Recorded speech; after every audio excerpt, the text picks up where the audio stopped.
Assalamualaikum warahmatullahi wabarakatuh. Bagaimana kabarnya anak-anak semua? Semoga kalian semua dalam keadaan sehat walafiat dan selalu mendapat perlindungan dari Allah Subhanahu wa taala. Oke, pada pertemuan yang lalu sudah saya jelaskan tentang unsur lingkaran, luas, keliling, serta busur, juring, dan tembereng. Untuk pertemuan kali ini saya ulang lagi pada materi busur, juring, dan tembereng. Yang pertama, untuk menentukan panjang busur dan luas juring. Apa hubungan antara panjang busur dan luas juring? Di sini saya punya atau saya tuliskan hubungan yang terjadi sudut pusat per 360 derajat. Ini satu putaran penuh itu 360 derajat sama dengan panjang busur per keliling lingkaran sama dengan luas juring per luas lingkaran. Ya, hubungannya adalah sudut pusat per 360 sama dengan panjang busur itu dengan keliling lingkaran atau dibagi dengan keliling lingkaran sama dengan luas juring per luas lingkaran. Dari sini dapat kita ambil rumus bahwasanya untuk menentukan panjang busur, ya, untuk menentukan panjang busur itu sama dengan besar sudut dibagi dengan 360 derajat dikalikan dengan keliling lingkaran. Jadi untuk menentukan panjang busur ini kaitannya dengan keliling lingkaran. 2πr atau pi kali d. Untuk luas juring sama dengan besar sudut dibagi dengan 360 derajat dikalikan dengan luas lingkaran. Ya, kalau tadi panjang busur itu dikalikan dengan keliling, sedangkan untuk luas juring besarnya sudut dikalikan 600 per 360 derajat itu dikalikan dengan luas. Nah, ini yang harus dipegang. Jika panjang maka kaitannya dengan keliling, jika luas juring maka kaitannya dengan luas lingkaran. Di sini saya berikan contoh soal. Ada sebuah lingkaran di mana di sini terbentuk sudut. Ini tegak lurus ya, terbentuk sudut siku-siku. Karena di sini panjang jari-jarinya yaitu panjang OB 7 cm. Tentukan yang pertama adalah panjang busur, kemudian yang kedua adalah luas juring. Kita selesaikan dulu soal yang pertama untuk menentukan panjang busur AOB ya.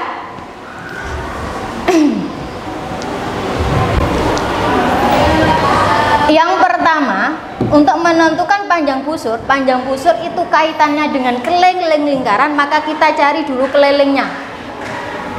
Keliling sama dengan 2 kali pi kali r. Diketahui r-nya itu sama dengan 7 cm. Karena r-nya itu 7, kelipatan daripada 7 atau 7 ya, bisa menggunakan pi 22/7. Ya, pi itu nilainya 3,14 atau 22/7. Kita substitusikan, kita masukkan 2 dikalikan, kita gunakan 22/7 dikalikan dengan r-nya adalah 7 sama dengan ini bisa dicoret ya, 7 dengan 7 sama-sama dibagi 7 dapat 1, ini dapat 1, atau bisa dikatakan ini habis. 2 kali 22 sama dengan 44 cm. Jadi ketemu kelilingnya adalah 44 cm. Untuk menentukan panjang busur itu sama dengan besaran sudut, karena ini adalah siku-siku, besaran sudutnya adalah 90 derajat. 90 per 360 derajat dikalikan dengan keliling lingkaran. Sama dengan, kita sederhanakan, atas nolnya coret 1 maka bawah juga coret 1. Kemudian 9 dengan 36 kita sederhanakan, sama-sama dibagi dengan 9. 9 dibagi 9 dapat 1, 36 dibagi 9 dapat 4, maka menjadi 1/4 dikalikan dengan kelilingnya adalah 44. Kemudian langkah berikutnya, taruh sampingnya saja ya, 44 dibagi 4 dapatnya adalah 11 1 kali 11 sama dengan 11 cm. Sehingga panjang busurnya ketemu 11 cm. Untuk soal yang kedua. Soal yang kedua adalah menentukan luas juring. Untuk menentukan luas juring, maka sama dengan besaran sudut dibagi 360 derajat dikalikan dengan luas. Ingat-ingat, kalau luas juring maka kaitannya dengan luas lingkaran. Kita cari dulu luas lingkaran. Untuk luas lingkaran itu sama dengan pi kalikan dengan r kuadrat. Pi-nya tetap kita gunakan 22/7 karena r-nya adalah 7. 22/7 dikalikan r-nya kita ganti dengan 7 kuadrat. Atau bisa dituliskan 22/7 dikali 7 kuadrat itu 7 dikali 7. Arti 7 kuadrat itu adalah 7 dikalikan 7. 7 itu dikalikan sebanyak 2 kali. Bukan 7 dikali 2 ya. 7 kuadrat itu 7 dikalikan 7. Nah, di sini bisa dicoret. Nah, sama-sama dibagi 7 dapat 1 atau habis. Tinggal 22 kali 7. Kita tuliskan 22 kali 7, 7 kali 2, 14, tulis 4, nyimpannya adalah 1. 7 kali 2, 14, ditambah 1, maka menjadi 15. Sehingga hasilnya adalah 154 cm kuadrat. Pangkat 2. Ya. Sampai sini ada yang tanyakan untuk panjang busur dan luas juring. Sekarang saya lanjutkan yang kedua, yaitu tentang luas tembereng. Untuk menentukan luas tembereng itu sama dengan luas juring dikurangi dengan luas segitiga. Mana luas tembereng? Luas tembereng ini daerah yang saya asri ini menunjukkan adalah luas tembereng. Untuk menentukan ini, daerah ini, maka luas juring, ini luas keseluruhan ini dikurangi dengan luas segitiga. Kita cari dulu yang pertama ya, yaitu luas juring. Kemudian berikutnya adalah kita cari luas segitiga. Di sini saya punya contoh gambar lingkaran, disajikan gambar di mana di sini panjang jari-jarinya adalah 20 cm. Tentukan daerah yang diarsir. Daerah yang diarsir ini disebut sebagai tembereng. Untuk menentukan tembereng kembali lagi yaitu luas juring dikurangi dengan luas segitiga. Kita cari luas juring. Untuk menentukan luas juring kembali lagi di sini. Apa yang ditentukan terlebih dahulu yaitu luas lingkaran. Diketahui dari soal R-nya adalah 20 cm. Besaran sudutnya atau sudut pusat yang terjadi karena dia di sini adalah siku-siku, maka besarnya adalah 90 derajat. Kemudian untuk menentukan juring kita harus menentukan luas lingkaran terlebih dahulu. L sama dengan pi r kuadrat. Pi-nya pakai mana ya? Pakai 3,14 atau 22/7 karena di sini diketahui jari-jarinya 20. 20 bukan kelipatan 7, maka yang kita gunakan adalah 3,14. Kita masukkan 3,14 dikalikan dengan 20. R-nya ini 20 ya, kita ganti dengan 20, kita kuadratkan. Kemudian sama dengan 3,14 dikalikan dengan 20 kuadrat. 2 kuadrat itu 4, nolnya dikuadratkan maka kita tambahkan 2. Hasil daripada 20 kuadrat adalah 400. Kemudian 3,14 kita kalikan dengan 400. Gimana caranya? Untuk menghilangkan koma maka 0 ini harus dibuang-buang. Ya, tak tuliskan sini. 3,14 dikalikan dengan 400 biar menjadi ini tidak muncul koma ya. Kita hilangkan, mundur berapa? Mundur 2. 314 lawannya nolnya kita kurangkan 2. Berapa 314 dikali 4? Kita hitung. 4 kali 4 16, tulis 6. Nyimpannya nyimpan 1. 4 kali 1 4. 4 tambah 1 5. Kemudian 4 kali 3 12. Hasilnya adalah 1256. 1256. Ini hasil dari apa? Ini hasil dari luas lingkaran. Berikutnya kita tentukan bagaimana menentukan luas juring. Luas juring sama dengan besaran sudut, saya simbolkan ya, per 360 derajat dikalikan dengan luas lingkaran, sama dengan besar sudutnya adalah 90 per 360 derajat dikalikan dengan 1256. Berikutnya kita sederhanakan. 0 atas 0 coret 1, bawah 0 coret 1. 9 kita bagi dengan 9 dapat 1, 36 dibagi 9 dapat 4. Tak taruh di sampingnya ya. Sama dengan ini hasilnya 1 per 4. Saya ulang lagi untuk menyederhanakan, nolnya coret dulu. Atas coret 1 maka bawah coret 1.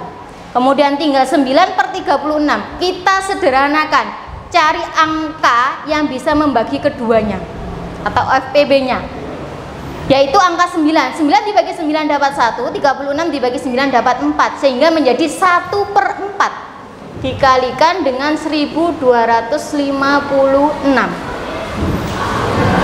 Langkah berikutnya, 1 kali 1256, 1256 dibagi dengan 4. Taruh sini. 1256 dibagi 4. 1 bagi 4 tidak bisa. Ambil angka sebelahnya. 12 dibagi 4 dapatnya 3. 3 kali 4 12. Kita kurangi habis. Kemudian 5-nya turun. 5 dibagi 4 dapat 1. 1 kali 4 4, taruh di bawahnya. 5 kurangi 4 1. Kemudian ini belum turun, turunkan. 16. 16 dibagi 4 4. 4 kali 4 16. Kita kurangi hasilnya 0. Kalau sudah 0 maka hasilnya adalah 314. Tulis di sini 314. Sudah ketemu luas juringnya berapa? Luas juringnya 314 cm kuadrat atau cm persegi. Setelah ketemu luas juring ini sudah ketemu. Kemudian berikutnya adalah luas segitiga. Kita lihat segitiga ini. Segitiganya adalah segitiga siku-siku. Kalau ini 20 ya, otomatis ke sini juga 20 karena ini sama, yaitu sama-sama jari-jari daripada lingkaran. Ini alas segitiga, ini sebagai tinggi segitiga, atau sebaliknya sama saja, ini sebagai alas, ini sebagai tinggi. Ini 20, otomatis ke sini adalah 20. Jari-jari lingkaran itu di satu lingkaran yang sama maka akan sama. Ke sini 20. Kalau ini saya tarik ke sini berapa? Ya 20. Ya. Maka di sini dapat dituliskan luas sama dengan, luas segitiga masih ingat rumusnya, yaitu setengah kali alas kali tinggi sama dengan 1/2 dikali alasnya berapa ini tadi? Alasnya 20, sama ya, sama halnya dengan dikalikan tingginya adalah 20. Kita coret ya, kita sederhanakan. Sama-sama bagi 2. 2 dibagi 2 1. 20 dibagi 2 10. Kemudian lanjut berikutnya 1 kali 10 10. 10 kali 20 200 cm persegi.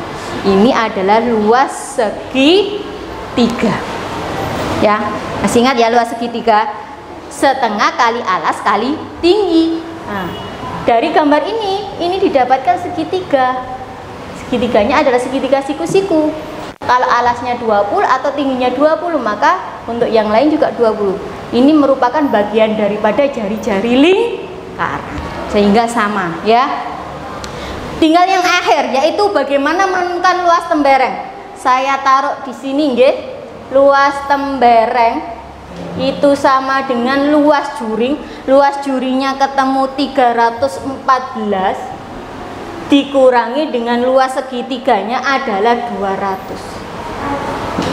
Sama dengan 314 dikurangi 200 sama dengan 114 cm persegi.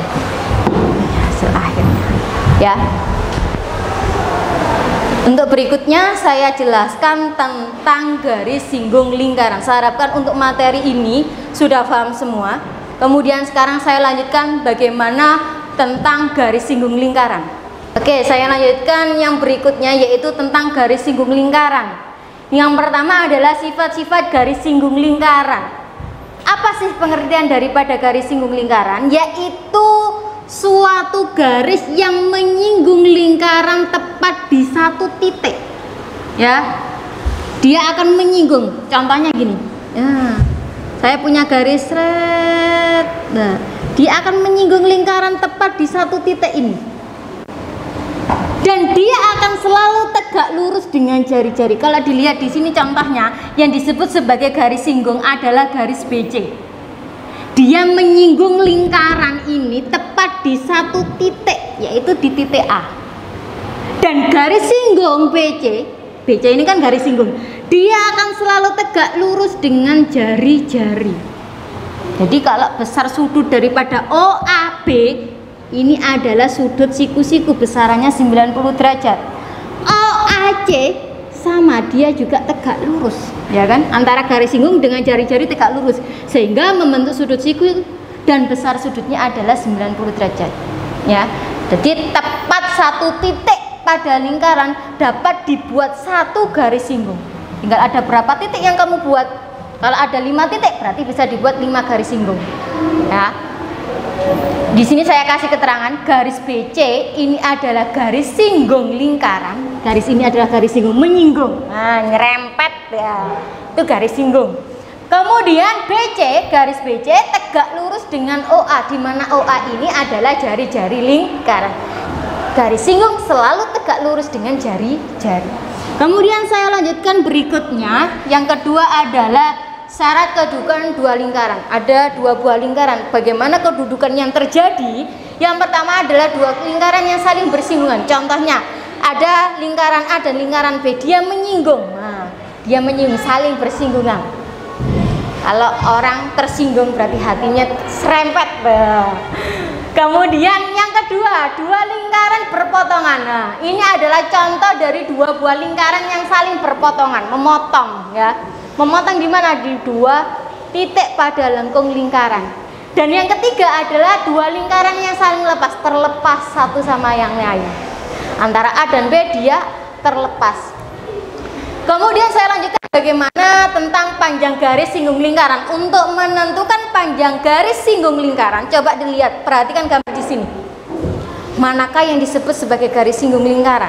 Garis singgung itu garis yang menyinggung lengkung lingkaran. Nah, lingkaran ini tersinggung. Dari gambar ini, maka yang disebut sebagai garis singgung adalah garis PR. Ini adalah garis singgung lingkaran. Ya, dia menyinggung tepat di satu titik. Di sini adalah titik P. Garis PR ini adalah garis singgung lingkaran. Untuk menentukan PR, kita gunakan teorema Pitagoras. PR kuadrat sama dengan SR kuadrat dikurangi PS kuadrat. Ini teorema Pitagoras. Kalau dilihat di sini, saya tarik garis dari titik P ke S, ini namanya jari-jari, ya. Kemudian kalau dilihat dari gambar ini, dia membentuk yang namanya segitiga siku-siku. Kira-kira siku-sikunya di titik mana? Di titik P, di titik S, apa di titik R? Kembali lagi di sini.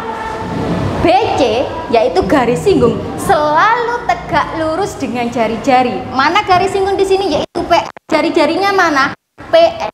Maka pasti membentuk yang namanya sudut siku-siku. Nah, siku-sikunya di sini. Kembali lagi ya, diingat-ingat. Garis singgung itu selalu tegak lurus dengan jari-jari. Garis singgungnya PR, jari-jarinya PS, maka terbentuk sudut siku-siku di titik P. Ini kita gunakan teorema Pitagoras. Masih ingat bab pertama atau bab yang lalu? Kemudian dari gambar ini diketahui panjang PS 6 cm, panjang SR 10 cm. Ada 3 pertanyaan. Yang pertama adalah tentukan panjang PR, di mana panjang PR ini adalah merupakan garis singgung. Kita gunakan teorema Pythagoras. PR kuadrat, kalau pada segitiga ya, ini disebut sebagai sisi miringnya, ini sebagai sisi penyiku, PS juga penyiku, sisi miringnya adalah SR. Untuk menentukan PR kuadrat, maka sama dengan sisi miringnya adalah SR kuadrat dikurangi dengan penyiku yang lain adalah PS kuadrat. Kita masukkan PR-nya tetap atau PR yang ditanyakan sama dengan SR-nya adalah 10, kita kuadratkan dikurangi dengan 6 kuadrat sama dengan 10 kuadrat 100 dikurangi 6 kuadrat adalah 36 sama dengan 64. Ini masih PR kuadrat. Kuadratnya harus dihilangkan. PR sama dengan, untuk menghilangkan kuadrat maka 64 harus diakar kuadratkan. Akar kuadrat dari 64 adalah 8. Sehingga di sini ketemu panjang daripada PR adalah 8 cm. Kemudian selanjutnya yang kedua, luas segitiga PSR. Rumus daripada luas segitiga adalah L sama dengan 1/2 kali alas kali tinggi. Mana alasnya? Alasnya adalah 6. 1/2 dikali alasnya 6 kali tingginya adalah 8. Catat ya. 2 bagi 2 1, 6 bagi 2 3. 1 kali 3 3, 3 kali 8 sama dengan 24 cm. Kemudian pertanyaan yang berikutnya, luas layang. Ini kalau saya tarik lagi ya,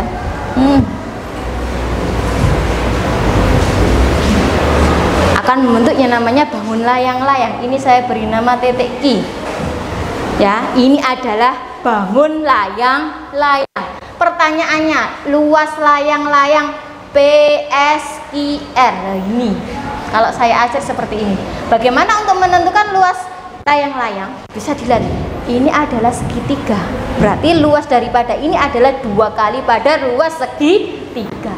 Luas layang-layang sama dengan 2 kali luas segitiga, sama dengan 2 kali luas segitiganya adalah 24, maka sama dengan 2 kali 24 adalah 48 cm persegi.